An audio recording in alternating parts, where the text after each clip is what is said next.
فرمایا کہ پھر موسیٰ علیہ السلام کے پاس آئے, کہا کہ نہیں پھر بھی آپ لوٹیے اور اس میں بھی تخفیف کرائیے. یعنی 5 نمازوں کے بعد بھی موسیٰ علیہ السلام نے کہا کہ جائیے جا کر اس میں بھی تخفیف کرائیے. تو اللہ کے نبی علیہ السلام نے فرمایا قد رجعت الى ربی حتی استحییت منہ, میں بار بار اللہ تعالیٰ کے پاس جا رہا ہوں, اب مجھے شرم آ رہی ہے جانے سے. اللہ کے نبی علیہ السلام کہہ رہے ہیں کہ اب مجھے شرم آ رہی ہے اللہ تعالیٰ کے پاس بار بار جانے سے. اور امت کو اتنی بھی شرم نہیں آتی کہ 5 نمازیں بھی ڈھنگ سے نہیں پڑھتے ہیں تو دل جوئی کے ساتھ نہیں پڑھتے, خشوع اور خضوع کے ساتھ نہیں پڑھتے, ارکان اور واجبات کو ادا کرتے نہیں پڑھتے تو جماعت کے ساتھ نہیں پڑھتے تو بعض نمازیں ضائع کر کے پڑھتے ہیں. تو بعض لوگ اللہ رحم کر کے مکمل نمازوں کو ہی چھوڑ دیتے. یہ حال ہے امت مسلمہ کا. اللہ کے نبی علیہ السلام نے اللہ تعالیٰ سے کلام کیا, گویا کہ آپ بھی کلیم اللہ ہے. جس طرح موسیٰ علیہ السلام کلیم اللہ ہے, اسی طرح محمد صلی اللہ علیہ وسلم بھی کلیم اللہ ہے. جیسے کہ آپ خلیل اللہ ہے, جیسے ابراہیم علیہ السلام خلیل اللہ ہے. تو یہ اللہ کے نبی علیہ السلام کے کرامات میں سے, معجزات میں سے کہ دیگر انبیاء کے بعض انبیاء کی جو خصوصیات ہے وہ خصوصیات اللہ کے نبی علیہ السلام کے اندر ایک ٹائم میں جمع ہے. لیکن ایک انسان برائی کا ارادہ کرتا ہے لیکن اس خوف سے چھوڑ دیتا ہے کہ یہ جرم ہے, یہ گناہ ہے, یہ حرام ہے, اس پر اللہ تعالیٰ مجھے سزا دے گا اگر میں یہ عمل کروں گا. اس نیت سے اگر وہ چھوڑ دیتا ہے تو پھر اس پر کوئی گناہ نہیں لکھا جائے گا. بلکہ بعض علماء نے کہا کہ اس نیت سے اگر وہ گناہ چھوڑتا ہے تو اسے الٹا کیا ہوگا, اللہ تعالیٰ اجر بھی دے گا. السلام علیکم ورحمۃ اللہ وبرکاتہ. الحمدللہ والصلاة والسلام علی رسول اللہ وعلى آلہ وصحبہ ومن والاه ثم اما بعد. اللهم انا نسألك علما نافعا ورزقا طيبا وعملا متقبلا. اللهم يا حي يا قيوم برحمتك نستغيث اصلح لنا شأننا كله ولا تكلنا الى انفسنا طرفة عين. محترم حاضرین مسجد, خواتین اسلام, سیرت النبی صلی اللہ علیہ وسلم نے اس سے پہلے ہم نے اسراء و معراج کے تعلق سے پڑھا. آج اسی کے سلسلے کو آگے بڑھاتے ہوئے کچھ باتیں اور پڑھیں گے. اسراء اور معراج سے اس کے فوائد کیا ہوئے اور اس سے ایمان کو کیا تقویت ملی, اس کے کیا فائدے ہوئے, انشاءاللہ آج ہم وہ پڑھیں گے. صحیح مسلم میں انس بن مالک رضی اللہ تعالیٰ عنہ روایت فرماتے ہیں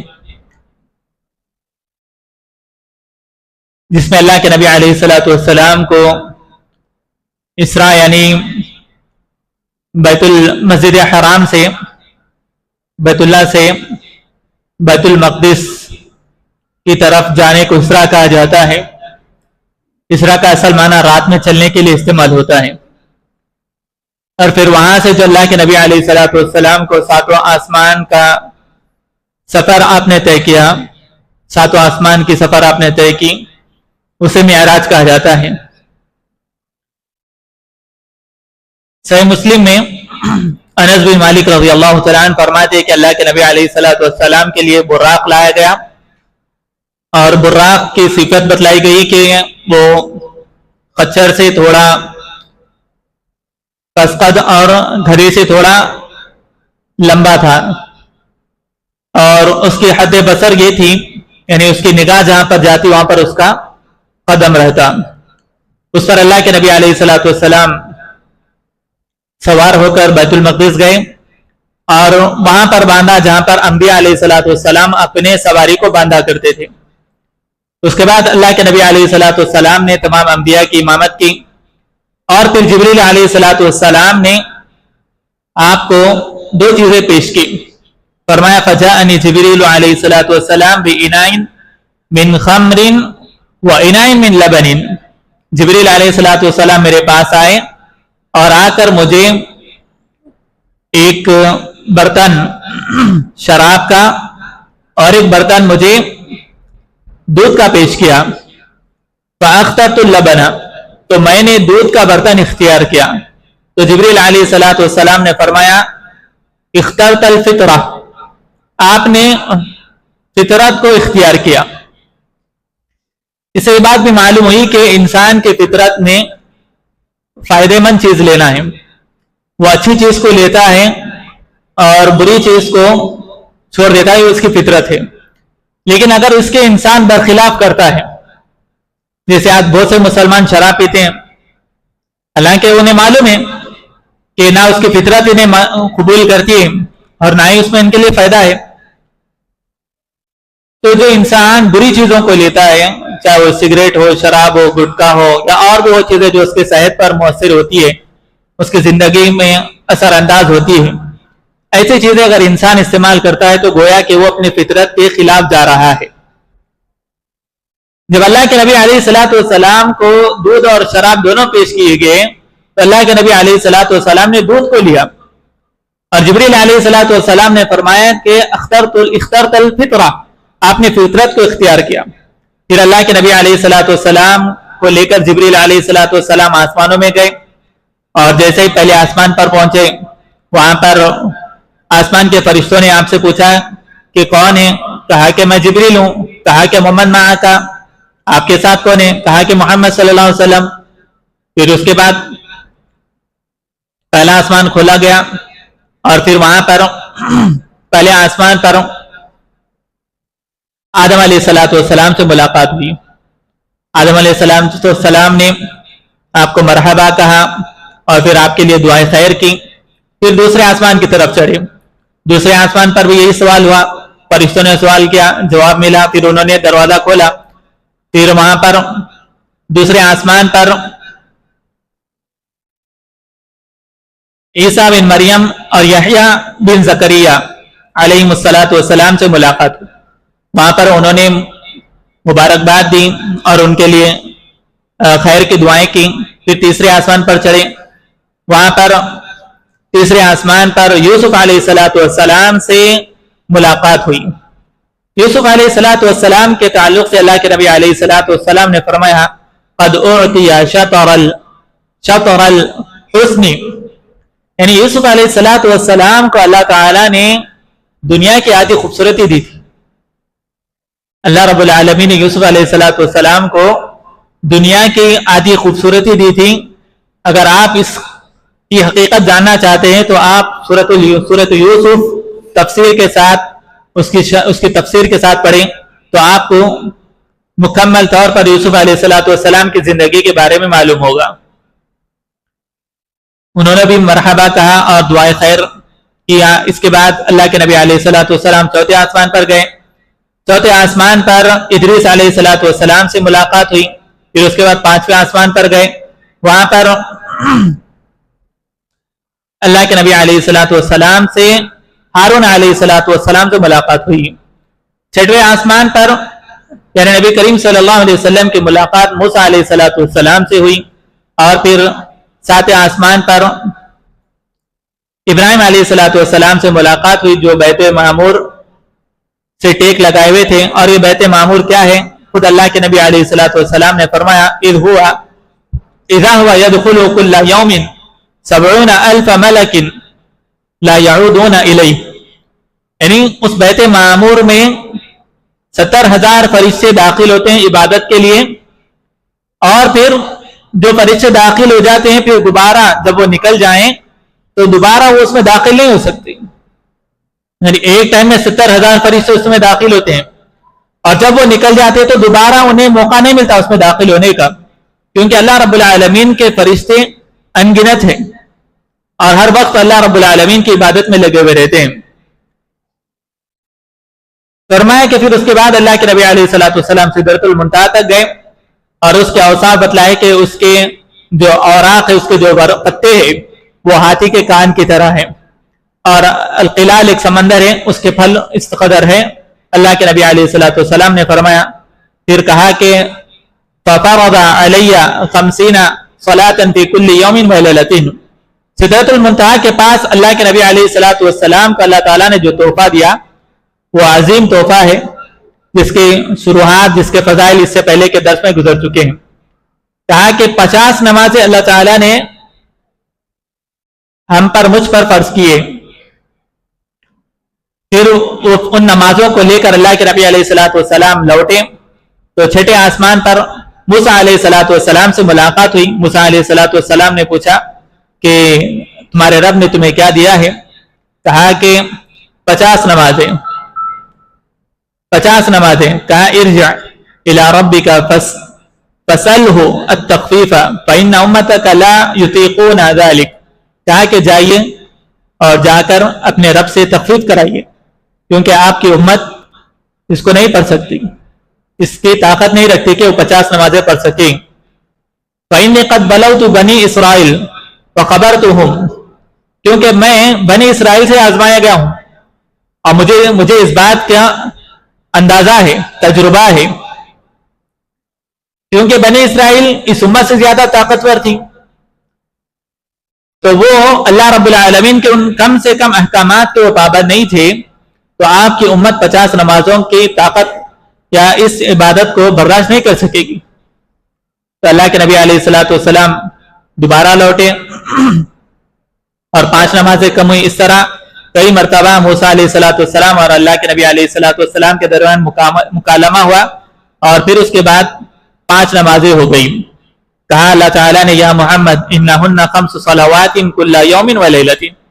اے محمد صلی اللہ علیہ وسلم آپ کی امت کے لیے دن اور رات میں 5 نمازیں ہیں. لکل صلاۃ 10 اور ہر نماز کا ثواب 10 ہے. فذلک 50 صلاۃ. تو اس طرح وہ 50 کا اجر پائے گی. یعنی نمازوں میں تخفیف ہوئی لیکن اجر میں تخفیف نہیں ہوئی. نمازیں 50 ہی سو کم کر کے اللہ رب العالمین نے 5 کر دی اور ہر ایک نماز کا ثواب 10 رکھ دیا. گویا کہ نماز کی کیفیت میں کمی ہوئی لیکن اجر میں کمی نہیں ہوئی. ومن ہم بحسنۃ فلم يعملها كتبت له حسنۃ. یہاں پر ایک قاعدہ اللہ تعالیٰ نے بتلایا, یہاں پر ایک قاعدہ اسلام نے بتلایا کہ جو کوئی نیکی کا ارادہ کرتا ہے لیکن اس پر عمل نہیں کرتا, کسی سبب سے کسی وجہ سے کوئی چیز اس کے معنی آ گئی تو اللہ تعالیٰ اس کے لیے ایک نیکی لکھ دیتا ہے. فَإِنْ عَمِلَهَا كُتِبَتْ لَهُ 10. اور اگر اس پر وہ عمل کرتا ہے تو اسے 10 نیکیاں لکھ دی جاتی ہے. ایک انسان نیکی کا ارادہ کرتا ہے, مثال کے طور پر پختہ عزم کرتا ہے کہ انسان تہجد پڑھنے کا, اس کا ارادہ پورا ہے اور اس کا ارادہ اللہ تعالیٰ کو بہتر معلوم ہے اور وہ تہجد میں اٹھ نہیں سکتا, اس کی آنکھ نہیں کھلی, لیکن اس کی نیت کی وجہ سے اللہ تعالیٰ اسے ایک نیکی دے گا. اور اگر کوئی انسان نیکی کا ارادہ بھی کرتا ہے اور پھر اس نیکی پر وہ عمل بھی کرتا ہے تو پھر اللہ تعالیٰ اسے 10 نیکیاں, ایک نیکی کے بدلے میں 10 نیکی دے گا. وَمَنْ هَمَّ بِسَيِّئَةٍ فَلَمْ يَعْمَلْهَا لَمْ تُكْتَبْ شَيْئًا. اور فرمایا ہے کہ جو برائی کا ارادہ کرے اور برائی پر عمل نہیں کرتا تو اس کے لیے برائی نہیں لکھی جاتی. یہ اللہ رب العالمین کا اس امت پر احسان. ورنہ صرف برائی کے ارادے پر کتنی گرفت ہوتی, کتنے گناہ ہوتے نہیں معلوم. لیکن یہاں پر ایک بات ذہن نشین کر لیں کہ برائی کا ارادہ کرنا اور برائی کو چھوڑ دینا دونوں میں فرق ہے. ایک انسان برائی کا ارادہ کرتا ہے اور پورا پختہ عزم کرتا ہے کہ میں وہ برائی کروں گا, لیکن وہ اسباب اسے مہیا نہیں ہوتے جس کی وجہ سے وہ برائی کر سکے, اس لیے وہ برائی نہیں کرتا. تو کیا اس پہ بھی اسے گناہ نہیں لکھا جائے گا؟ لکھا جائے گا, کیونکہ اس کا پورا ارادہ تھا لیکن اس کے پاس وہ اسباب نہیں تھے جس کی وجہ سے وہ گناہ نہیں کر سکا. مثال کے طور پر کوئی انسان شراب کا عادی ہے, شراب پینا چاہتا ہے, اس کے پاس پیسہ نہیں ہے, اب وہ تل ملا رہا ہے, شراب پینے کے لیے پیسہ نہیں ہے اس لیے وہ رک گیا, تو کیا اسے گناہ نہیں لکھا جائے گا؟ اسے لکھا جائے گا کیونکہ وہ عزم کر چکا ہے لیکن اس کے پاس سبب نہیں ہے, پیسہ نہیں, اس لیے وہ نہیں پی رہا ہے. اگر اس کے پاس پیسہ آ جائے تو فوراً بھاگ کر جا کر کیا کرے گا؟ وہ شراب لے کر پیے گا.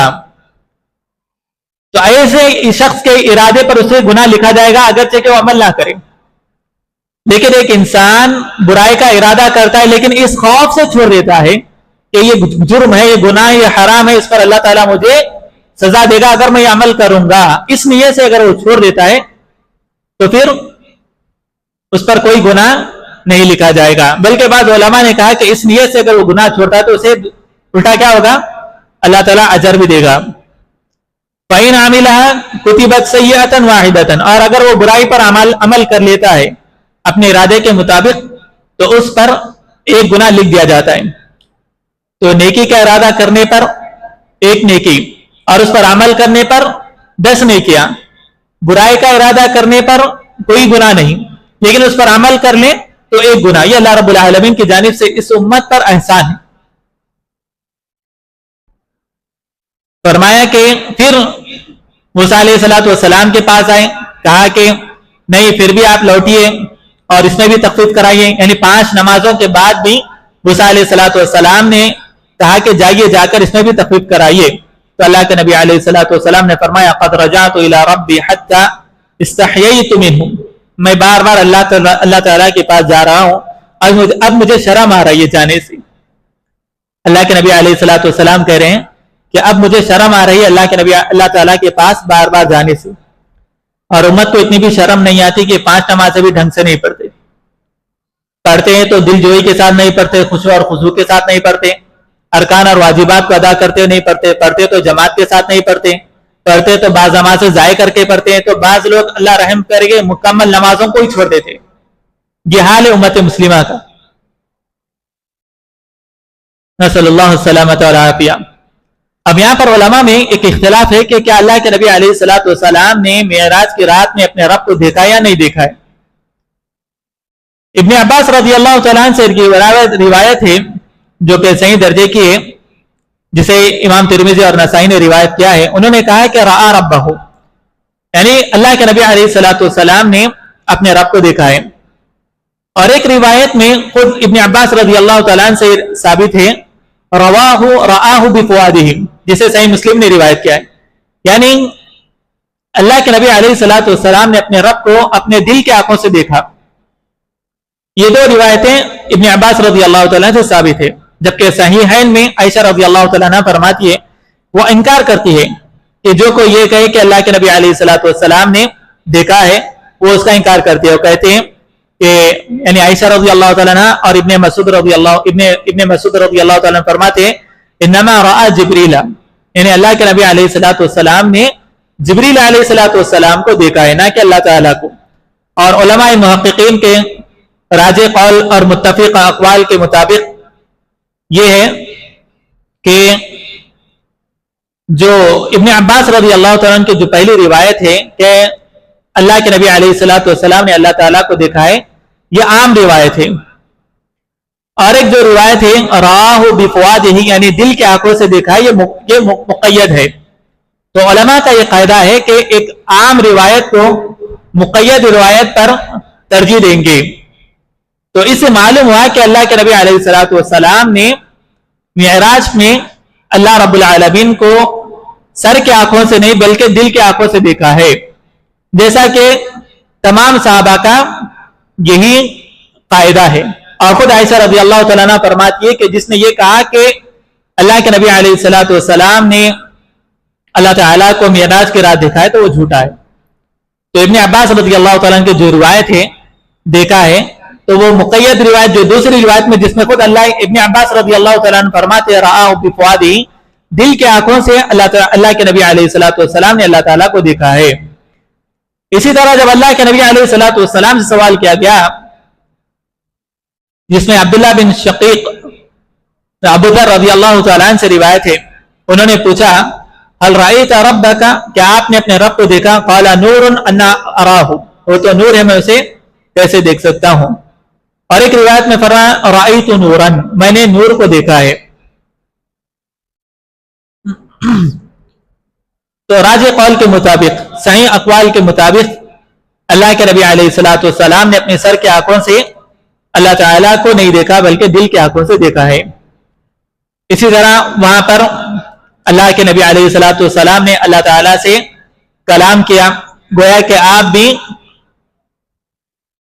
کلیم اللہ ہے. جس طرح موسیٰ علیہ السلام کلیم اللہ ہے, اسی طرح محمد صلی اللہ علیہ وسلم بھی کلیم اللہ ہے، جیسے کہ آپ خلیل اللہ ہے، جیسے ابراہیم علیہ الصلوۃ والسلام خلیل اللہ ہے۔ تو یہ اللہ کے نبی علیہ الصلوۃ والسلام کے کرامات میں سے، معجزات میں سے کہ دیگر انبیاء کے بعض انبیاء کی جو خصوصیات ہے وہ خصوصیات اللہ کے نبی علیہ الصلوۃ والسلام کے اندر ایک ٹائم میں جمع ہے۔ وہ خصوصیات دیگر انبیاء کو نہیں نصیب ہوئی، لیکن اللہ کے نبی علیہ الصلوۃ والسلام کے اندر وہ تمام اوصاف، وہ تمام خصوصیات جو دیگر انبیاء میں تھی، وہ اللہ کے نبی علیہ الصلوۃ والسلام کے اندر جمع تھی۔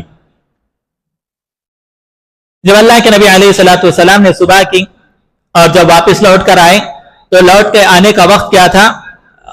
غلط کہتے ہیں کہ طلوع فجر اور فجر سے تھوڑا پہلے، اس وقت اللہ کے نبی علیہ الصلوۃ والسلام آئے، اور بعض روایت کے مطابق سب سے پہلے جس سے ملاقات ہوئی وہ ابو جہل تھا۔ اسراء اور معراج سے لوٹ کر آنے کے بعد سب سے پہلے ملاقات جن سے ہوئی وہ ابو جہل تھا، اور ابو جہل کو اللہ کے نبی علیہ الصلوۃ والسلام نے یہ بات بتلائی تو ابو جہل بہت خوش ہوا۔ خوش کیوں ہوا؟ کیونکہ اب یہاں پر اسے موقع مل گیا۔ موقع کیا ملا؟ کہ اب میں محمد صلی اللہ علیہ وسلم کو جھوٹا ثابت کر دوں گا۔ تو اس نے کہا کہ لو جمعت لک الناس تخبرهم بهذا الخبر، اگر میں لوگوں کو جمع کروں تو کیا تم یہ جو واقعہ تمہارے ساتھ ہوا اسراء اور معراج کا لوگوں کو بتلاؤ گے؟ تو اللہ کے نبی علیہ الصلوۃ والسلام نے کہا کہ ہاں بتلاؤں گا۔ تو لوگوں کو اس نے جمع کیا اور اللہ کے نبی علیہ الصلوۃ والسلام نے یہ واقعہ سنایا۔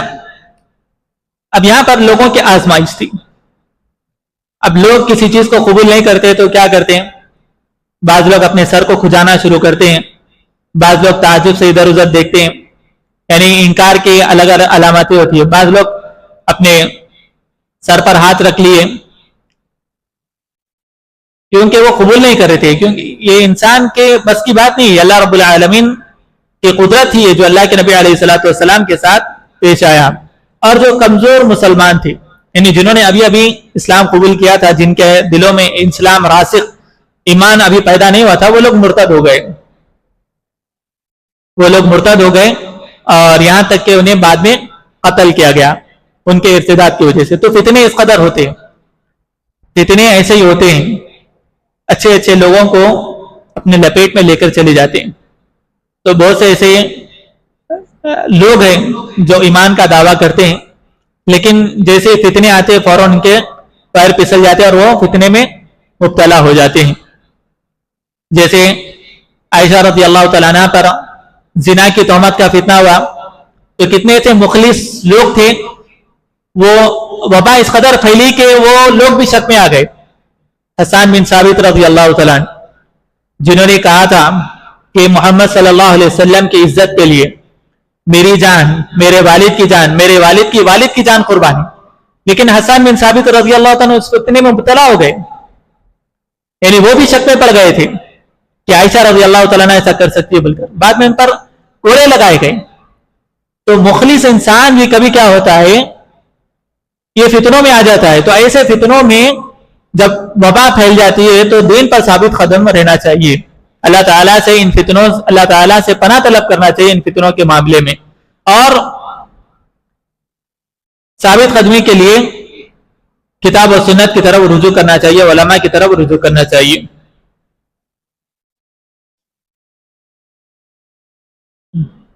اس کے بعد آپ صلی اللہ علیہ وسلم پر تکالیفیں اور بڑھ گئی اور آپ صلی اللہ علیہ وسلم کو ستانا شروع کیا گیا، اور اللہ کے نبی علیہ الصلوۃ والسلام بھی قبائل پر اسلام پیش کرتے، اور اس لیے اسلام پیش کرتے تاکہ لوگ آپ صلی اللہ علیہ وسلم کی حمایت میں آئیں، دین کو پھیلانے میں اللہ کے نبی علیہ الصلوۃ والسلام کی مدد کریں۔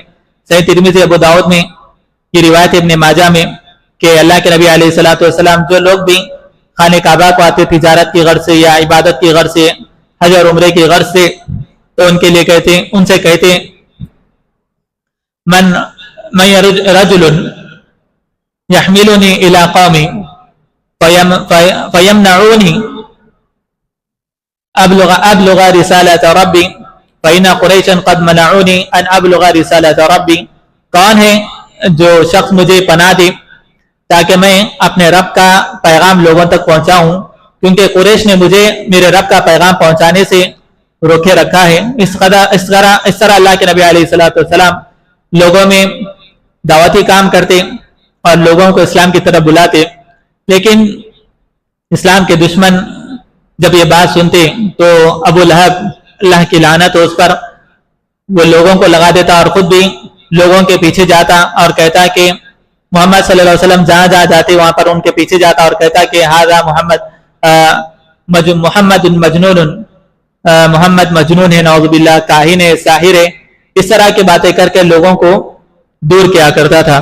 اسی میں طفیل بن عامر بن دوسی، جن کا واقعہ ہم نے پڑھا رضی اللہ تعالیٰ عنہ، وہ بھی ایک شاعر تھے اور وہ عرب کے کلام میں فرق کرنے والے تھے۔ انہوں نے بھی جب شروع میں یہ بات سنی تو انہوں نے روئی خریدی، روئی لیا اور روئی لے کر اپنے کانوں میں ٹھوس لی تاکہ محمد صلی اللہ علیہ وسلم کی باتیں نہ سن سکے۔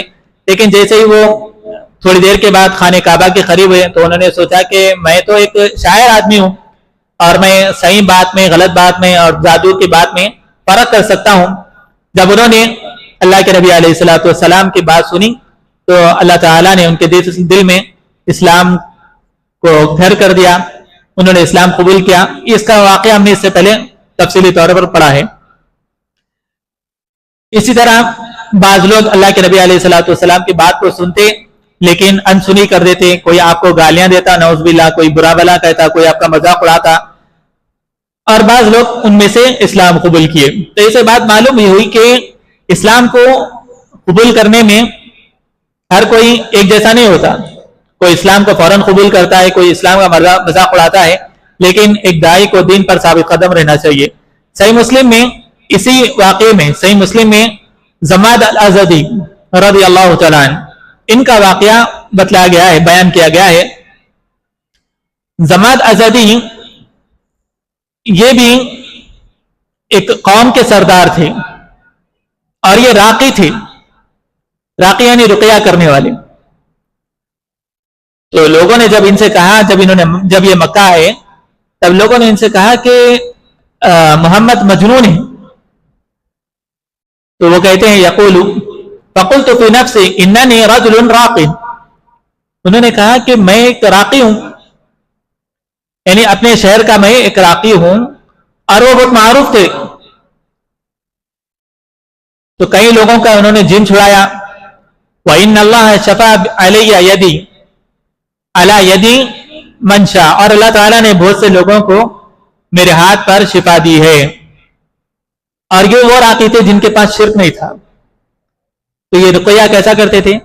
صرف اللہ سے دعائیں کرتے تھے، یعنی مکے کے مشرکین بہت سے ایسے بھی تھے جو اللہ کو مانتے تھے، تو یہ ان میں سے تھے زمان الازدی جو رقیہ کرتے تھے لیکن دن کے اندر شرکیہ رقیہ نہیں تھا۔ اسی لیے اللہ کے نبی علیہ السلام نے شرکیہ رقیہ کے تعلق سے جب کہا تو فرمایا اعرضوا علیہ رقاکم لا باس بالرقیۃ ما لم تکن شرکا۔ جب صحابہ نے کہا کہ ہم بہت سے ادعیہ پڑھتے ہیں تو اللہ کے نبی علیہ السلام نے کہا کہ ٹھیک ہے، وہ رقیہ مجھ پر پیش کرو، میں اس کو سنوں گا، اور ایسے رقیہ جس کے اندر شرک نہیں ہے تو پھر اس میں کوئی حرج نہیں ہے۔ تو انہوں نے سوچا کہ میں اللہ کے نبی علیہ السلام پر رقیہ کر دوں گا تاکہ ان کے پر جو جن سوار ہے نعوذ باللہ وہ اتر جائے گا۔ وہ اللہ کے نبی علیہ السلام کے پاس گئے اور جا کر کہا کہ محمد فقلت ان له انني رجل راق وان الله شفاء على يدي من شاء من عبادي فهل لك في ذلك۔ وہ آ کر اللہ کے نبی صلی اللہ علیہ وسلم سے کہنے لگے کہ دیکھیے میرے ہاتھ سے بہت سے لوگوں کو اللہ تعالیٰ نے شفا دی ہے، اگر آپ کے پاس بھی ایسا کچھ ہے تو بول دیجئے، میں آپ کو رقیہ کر دیتا ہوں۔ اللہ کے نبی علیہ السلام بڑے اطمینان سے ان کی بات سنیں۔ تو اس میں داعیوں کے لیے ایک نصیحت بھی ہے، ان کے لیے ایک طریقہ کار بھی ہے کہ آگے والا بہت سی باتیں کر دیتا ہے۔ اللہ کے نبی علیہ السلام نبی ہے، وہ آ کر کہہ رہا ہے کہ شاید آپ پر جن ہے، لوگ آپ کو مجنون کہہ رہے ہیں، لوگ آپ کو شاعر کہہ رہے ہیں، اگر ایسا کچھ ہے تو میں آپ کا علاج کر دیتا ہوں۔ وہ اپنی باتیں کہہ چکا۔ پھر اس کے بعد اللہ کے نبی علیہ السلام نے پوری باتیں اطمینان سے سنی۔ پھر اس کے بعد اللہ کے نبی علیہ السلام نے اللہ کا کلام پڑھنا شروع کیا، اپنی بات پیش کی، کہا کہ ان الحمدللہ نحمدہ ونستعین ونستغفرہ ونتوب إليه ونعوذ بالله من شرور أنفسنا ومن سيئات أعمالنا من يهده الله فلا مضل له ومن يضلل فلا هادي له وأشهد أن لا إله إلا الله وحده لا شريك له وأشهد أن محمدا عبده ورسوله. یہ خطبہ حاجہ ہے جسے ہم ہر جمعے میں سنتے ہیں. صرف اتنا ہی اللہ کے نبی علیہ الصلوۃ والسلام نے پڑھا. انہوں نے جب اس خطبے کو سنا تو انہوں نے کہا کہ اعد علی کلامک ھذا، اس کلام کو جو تم نے ابھی پڑھا ہے مجھ پہ دوبارہ پڑھ کر سنائیے. اللہ کے نبی علیہ الصلوۃ والسلام نے دوبارہ پڑھ کر سنایا تو زماد الازدی نے کہا رضی اللہ تعالیٰ عنہ لقد سمعت کلام الکہن، میں نے کاہنوں کے کلام کو سنا ہے لیکن وہ کلام اس جیسا کلام نہیں. میں نے جادوگروں کے کلام کو سنا لیکن وہ کلام اس کلام کے جیسا نہیں. میں نے المجانین، جو جنوں کو چھڑانے والے ہوتے مجنوؤں کے، میں نے ان کے کلام کو سنا لیکن ایسا کلام میں نے نہیں سنا. پھر انہوں نے کہا کہ یعنی وہ کلام آپ کے دل میں گھر کر گیا تھا. کہا کہ ٹھیک ہے آپ اپنا ہاتھ آگے بڑھائیے، میں اسلام قبول کرنا چاہتا ہوں. تو اللہ کے نبی علیہ الصلوۃ والسلام نے کہا عنک وعن قومک، کیا تم بیعت لینا چاہتے ہو اپنی جانب سے اپنی پوری قوم کی جانب سے؟ تو کیونکہ وہ قوم کے سردار تھے اور معروف ہے کہ قوم کا سردار اگر اسلام قبول کرتا ہے تو قوم بھی اسلام قبول کرتی ہے. تو انہوں نے کہا کہ میں اپنی اور میری قوم کی جانب سے اسلام قبول کرتا ہوں. اللہ کے نبی علیہ الصلوۃ والسلام کے ہاتھ پر انہوں نے اسلام قبول کیا. یہ کلمات خطبہ حاجات ہم کتنی بار سنتے ہیں؟ کبھی ہم نے اس کے معنی پر غور کیا، کبھی ہم نے غور و فکر کیا، کبھی ہم اس کے بارے میں سمجھے کہ کیا کلمات ہیں. ہر جمعہ سنتے ہیں، ہر خطبے میں سنتے ہیں، ہر درس میں سنتے ہیں، لیکن کبھی ہم نے غور نہیں کیا. اس کلمے کی وجہ سے، ان شہادت کی وجہ سے زماد الازدی اور ان کی ساری قوم اسلام قبول کری.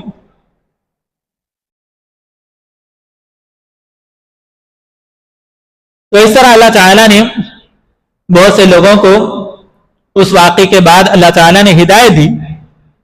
تو اہل باطل کا رویہ کیا ہوتا ہے کہ وہی اسلام سے اور اسلام کے ماننے والوں کو اور جو اسلام کا کام کرتے ہیں ان کے بارے میں غلط شبہات پھیلاتے تھے. جیسے خود اللہ کے نبی علیہ الصلوۃ والسلام کے تعلق سے مکہ والوں نے پھیلایا تھا کہ شاعر ہے، مجنون ہے، جادوگر ہے، اور بھی فلاں باتیں اللہ کے نبی علیہ الصلوۃ والسلام کے تعلق سے کی تھی. لیکن اللہ تعالیٰ نے آپ کو بہت سے لوگوں کو ہدایت دی.